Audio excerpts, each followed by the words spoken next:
Elle découvre qu'elle a été adoptée et achetée par ses parents. Faustine Bollard ne l'oubliera jamais. Faustine Bollard était aux manettes d'un numéro inédit de Ça commence aujourd'hui, ce vendredi 7 février 2025 sur France 2.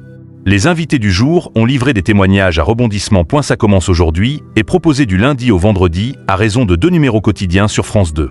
Faustine Bollard reçoit de nouveaux invités dès 13h55 avant que la chaîne ne prolonge le plaisir des fidèles avec une rediffusion. Ce vendredi 7 février 2025. Le thème « Né sous X, ils sont les victimes d'un vaste trafic de bébés » a permis d'accueillir Liliane et Péric.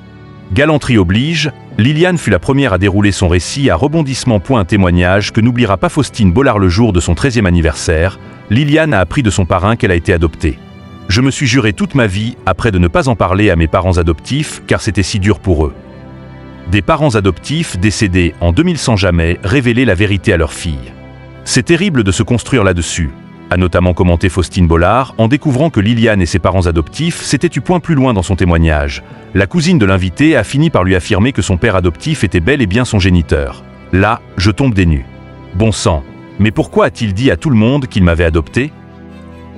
Un mensonge puisqu'un test ADN confirmera bien que Liliane a été adoptée. Après l'épilogue du compte-rendu, conclu par la rencontre entre Liliane et sa mère qui lui a dit « Je n'oublierai pas ce moment », Faustine Bollard a répliqué « Nous non plus ».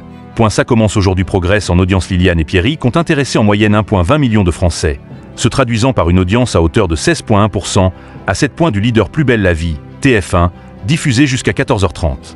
La rediffusion a ensuite convaincu 749 000 aficionados, représentant 12,6% de l'ensemble du public. TF1 était leader avec le téléfilm Mon passé volé, 14,1%.